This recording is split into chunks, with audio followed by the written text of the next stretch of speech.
Milline on Eesti majandus aastaks 2040? Ma arvan, et Eesti majandus 2040 on täiskasvanud. Täis ambitsiooni, on täis tarku inimesi ja me teame, mida me teeme. Ja me oleme ka samas hästi jätkusuutlikud ja kestlikkus ei ole enam tabuteema.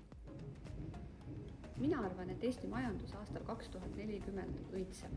Meil on väga palju uusi tehnoloogiaid, väga palju uusi ettevõtteid, meie ruum on väga hästi kasutatud ja meie inimesed on õnnelikud. 2040. aastal on Eesti majandus kestlik ja konkurentsivõimeline, kus ettevõtted kasutavad oma ressursse maksimaalse lisandväärtuse loomiseks.